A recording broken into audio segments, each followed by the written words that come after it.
Segundo Reis, capítulo 4, diz assim a palavra de Deus. Certo dia, a viúva de um dos membros do grupo de profeta foi pedir ajuda a Eliseu. Meu marido, que o servia, morreu, e o Senhor sabe como ele temia o Senhor.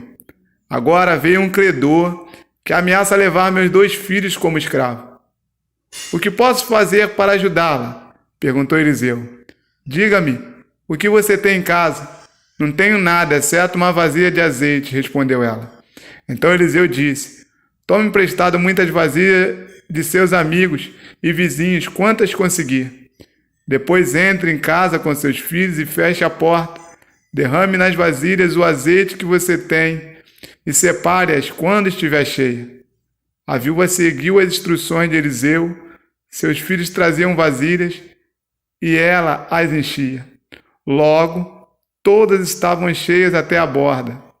Traga mais uma vasilha, disse ela. Um dos filhos, acabaram as vasilhas, respondeu ele, e o azeite parou de correr. Meus amigos, acabamos de ler um texto aí, um texto interessante. A verdade é que esse texto destaca os intempéries da vida, ou seja, as surpresas que a vida nos reserva. A Bíblia diz que a mulher tinha 2 filhos e o marido morreu. E é interessante porque o marido morreu e a primeira coisa que chegou na casa dela não foi a visita dos consoladores, das pessoas que vão lá levar os meus sentimentos. A Bíblia diz que o marido morreu, quem chegou lá foi os cobradores. Ou seja, depois que o marido foi embora, as dívidas chegaram e bateram na porta da casa dela. Hoje nós temos vivido um tempo difícil, então vai um conselho. Esse vídeo aqui hoje, eu não sou nenhum economista, administrador, até fiz administração, mas não executo a função de administrador. Mas eu quero deixar um conselho para você. Nós vivemos num país difícil, em que agora, atualmente, eu vi que os impostos começaram a crescer. Nós temos agora um tal de imposto único que a previsão é que chegue maior do que o maior imposto único da Europa, que é da Bulgária. E eu e você precisamos atentar bem para isso. Significa que a comida vai ficar mais cara, combustível mais caro, as coisas vão começar a ter dificuldade para você adquirir.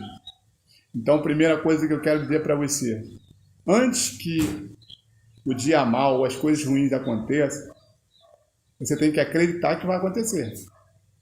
Porque se você não acredita, você não vai nem se preocupar em analisar algumas coisas. Por exemplo, quando você lê jornal de papel ou online, não leia a manchete. Leia o corpo do jornal todo. Quando você assistir televisão, noticiário, telejornais, não olhe os telejornais que são a favor da administração do governo atual. Olhe os outros também. E atente, fazendo uma análise do antes e depois. Por quê?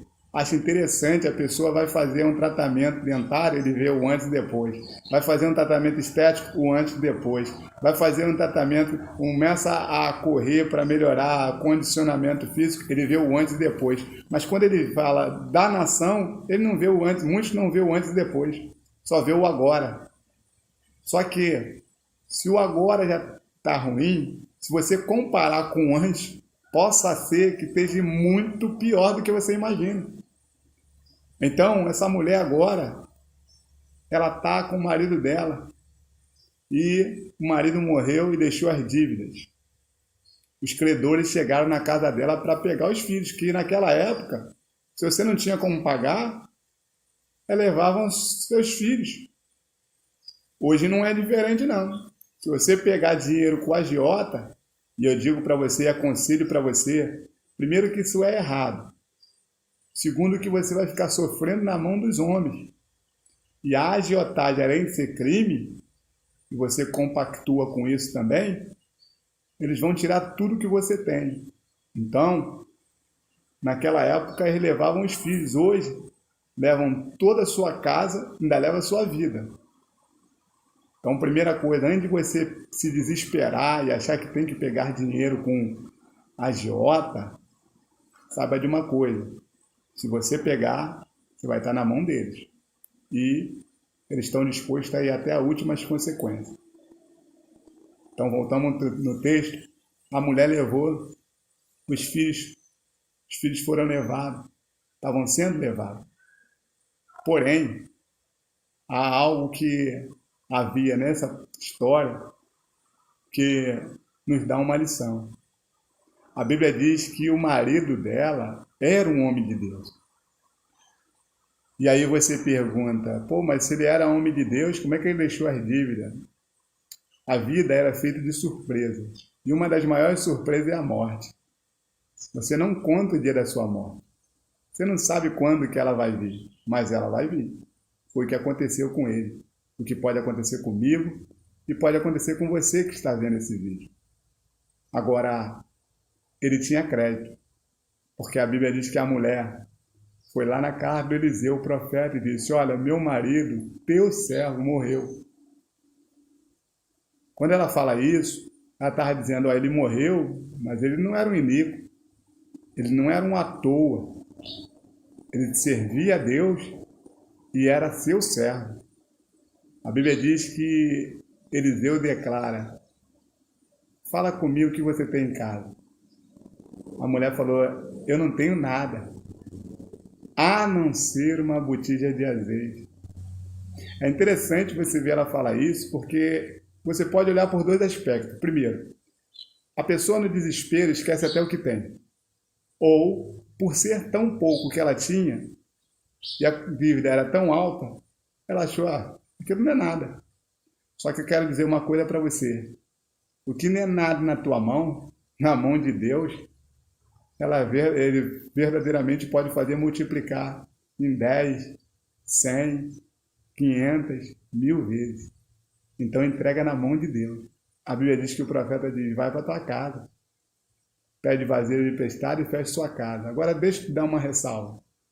O marido dela, além de ser servo de Deus, a Bíblia diz que o marido dela sustentou 100 homens, profetas de Deus que estavam sendo levados à morte. Iam ser levados à morte por causa de Acabe e Jezabel. E ele escondeu esses homens numa caverna durante 3 anos e meio. Agora você para analisar o que esse homem fez para o rei. 3 anos e meio sustentando 100 homens. Dá para calcular? Aí agora ele tinha crédito. Quando a mulher foi lá pedir, ele não desfrutou disso, mas ele tinha crédito. Mesmo morrendo. A Bíblia diz que o Eliseu fala para ela, vá para tua casa, tranque tua casa e deita a botija de azeite. Fim da história. A mulher, o azeite multiplicou de tal maneira que ela pagou as dívidas e ainda viveu do resto. Porque o homem tinha crédito com Deus, ou seja, ele semeou.